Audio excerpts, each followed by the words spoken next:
So today I'm going to read to you part 1 of chapter 3. I counted the pages in chapter 3 and there are 19 pages in chapter 3, which is just crazy.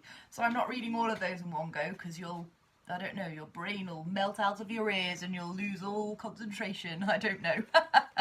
Anyway, so I'm just going to read it to you and hopefully it won't be too long and arduous. I'm quite looking forward to it because this is all about Michael's ship's log, which he mentioned it briefly, I think, at the end of the last chapter. All right, so anyway, I'll stop wittering. Chapter 3, the ship's log, and this is the picture on the front page. Well, it's kind of across 2 pages, so it's as if the book's been opened and he's drawn some pictures here of things he's seen. And then here is the ship's log, things he's written down. You probably can't see that from here, so I'll read you a few bits if I can. I have to squint. Squint, squint, squint. He's written, "Today I saw Africa. It was in the distance, but Mum said it was definitely Africa. We're going down the west coast. Mum showed me on the chart. The wind will take us down the coast for a few hundred miles, then across the Atlantic to South America. It's the hottest day we've had. Dad's very red in the face and the top of his ears are peeling. I'm more nutty brown like Mum. Saw flying fish today, and so did Stella."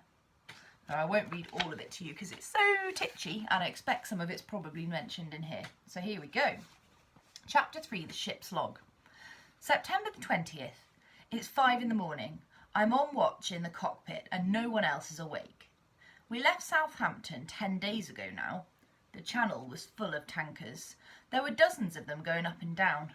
So either Mum or Dad took turns on watch the first 2 nights. They wouldn't let me. I don't know why not. There wasn't any fog, and I can see as well as they can. We're planning on sailing about 200 miles a day.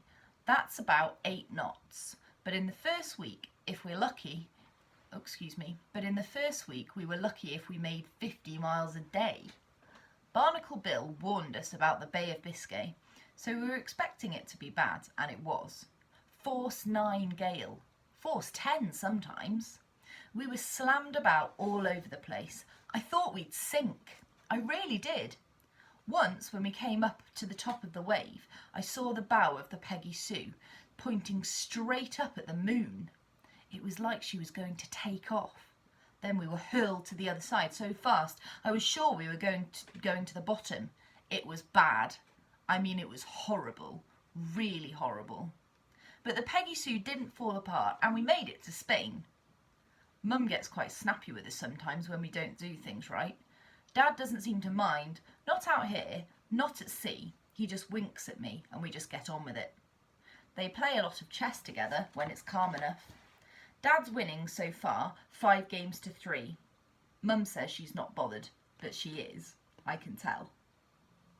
We only spent a couple of days in La Coruna. Mum slept a lot. She was really tired. Dad did some work on the rudder cable while we were there. He's still not happy with it though.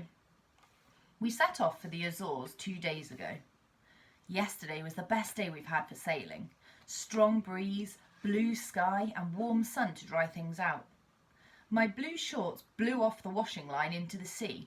It doesn't matter, I never liked them much anyway. We saw gannets slicing into the sea all around us this afternoon. Really excellent. Stella Artois went mad. I'm fed up with baked beans already, and there's still stacks of them down below. October the 11th. Oh, this is the bit I read on the picture earlier. Today I saw Africa. It was in the distance, but Mum said it was definitely Africa. We're going down the west coast. Mum showed me on the chart. The wind will take us down the coast for a few hundred miles, then across the Atlantic to South America. We mustn't drift off course, else we'll get into the doldrums. There's no wind there at all, and we could just sit there becalmed for weeks, forever maybe. It's the hottest day we've had. Dad's really red in the face, and the tops of his ears are peeling. I'm more nutty brown like Mum. I saw flying fish early this morning, and so did Stella. Then Mum spotted a shark off the port bow. A basking shark, she thought. I got the binoculars out, but I never saw it. She said I had to write it down in my notebook anyway, and then draw it. I looked them up. They're massive, but they don't eat people, just fish and plankton. I like doing my drawings. My best one so far is a flying fish. I sent a card to Eddie from the Cape Verde Islands. I wish he could be here. We'd have a real laugh. Here's a picture of Michael's drawings a bit closer up for you. There you go. So that's his picture of the flying fish. Sorry, it's not quite focused. And the basking shark there that he looked up. He must have looked it up in a book, mustn't he? Because I can't imagine they had internet, not on a boat in the middle of nowhere. Stella loves to chase a football round the cabin and pounce on it. She'll puncture it one day, I know she will. Dad's been a bit gloomy and Mum's gone to lie down. She's got a headache. I think they've had a bit of a tiff. I don't know what about exactly, but I think it might be about chess. November the 16th. We've just left Recife. That's in Brazil. We were there 4 days. We had a lot of repairs to do on the boat. Something was wrong with the wind generator and the rudder's cable's still sticking. I've played football in Brazil. Did you hear that, Eddie? I've played football in Brazil and with your lucky football. Dad and me were just having a kickabout on the beach, and before we knew it, we had a dozen kids joining in. It was a proper game. Dad set it up. We picked sides. I called my side Mudlarks and he called his Brazil, so they all wanted to play on his side, of course. But Mum joined in on my side and we won. Mudlarks 5, Brazil 3. Mum invited them back for a Coke on board afterwards. Stella growled at them and bared her teeth, so we had to shut her down in the cabin. They tried out their English on us. They only knew 2 words, goal and Manchester United. Well, that's 3, I suppose. Mum had the films developed. There's one of some leaping dolphins, another of me at the winch, Mum at the wheel, another of Dad hauling down the mainsail and making a right mess of it. There's one of me diving off a rock into the sea when we stopped in the Canaries. There's one of Dad fast asleep and sunbathing on the deck and Mum giggling. She's about to dribble the sun cream all over his tummy. I took that one. My best photo. Then there's the one of me doing my maths, sulking and sticking my tongue out. Can't blame him really, can you? Now here's a picture of their route so far and a bit of a map. So here you go, you can see where they started. Oh, can I point to where they started? Oh, you can't really see. Okay, so this is Spain here. So this is the route they've taken all the way down to Brazil and then this way. So that's Spain, and the UK would be up here somewhere. I think there was actually a little map on another page. Oh yes, I forgot to show you that one, sorry. Here you go. So that's where they started. Went down to the sort of, where's that now? Is that France? Oh no, Spain. North of Spain, there. And then they've gone on to, I think, the Azores. And then you see the rest of the map on this page, yeah, because there's the Azores, look, and then it follows down around here. So Africa's over there and Brazil's over here where he played football, and now they're on their way this way again. December the 25th. Ooh, you know what date that is, don't you? Christmas Day at sea. Dad found some carols on the radio. We had crackers, all of them a bit soggy, so none of them cracked. And we had Christmas pudding that Gran made for us. I gave them a drawing each, my flying fish for Dad and one of the skipper in her hat at the wheel for Mum. They gave me a really neat knife they bought in Rio, so I gave a coin back. You're supposed to do that, it's for luck. When we were in Rio, we gave the Peggy Sue a good scrub down. She was looking a bit manky inside and outside, but she's not anymore. We took on a lot of stores of water for the long haul to South Africa. Mum says we're doing fine, just so long as we keep south, so long as we stay in the west to east South Atlantic current. We passed south of an island called St Helena a few days ago. No need to stop, nothing much there, except it's the place where Napoleon was exiled. He died there.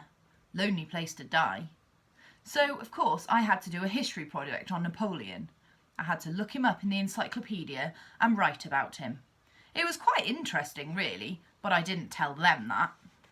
And here is, have we got all of these bits? Oh, I won't show you that map just yet because I think he's going to talk about a little bit more of it.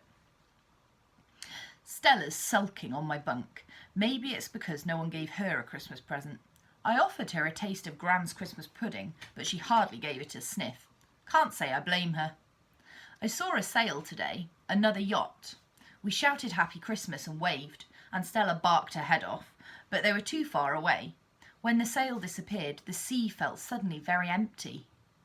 Mum won the chess this evening. She's ahead now, 21 games to 20. Dad said he let her win because it was Christmas. They joke about it, but they both want to win.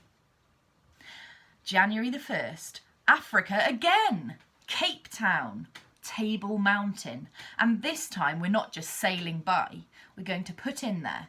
They told me this evening they didn't want to tell me before in case we couldn't afford it, but we can! We're going to stay for a couple of weeks, maybe more. We're going to see elephants and lions in the wild. I can't believe it. I don't think they can either.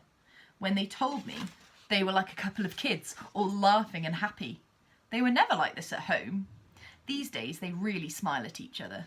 Here's a picture, another little map he's drawn of when they left Brazil and then went on past St Helena and then to Cape Town. Sorry, there's a bit of a mark on my book. So that's where they came down from Spain. Oh, yeah, no, from Africa. So Spain was up there, went to Africa, then across to Brazil, then back across to Africa, and there they are at Cape Town at the moment. Mum's getting stomach cramps. Dad wants her to see a doctor in Cape Town, but she won't. I reckon it's the baked beans. The good news is the baked beans have at last run out. The bad news is we have sardines for supper. Ugh! And that's where I'm going to stop for today, because otherwise, well, there are a lot of pages, as I mentioned earlier.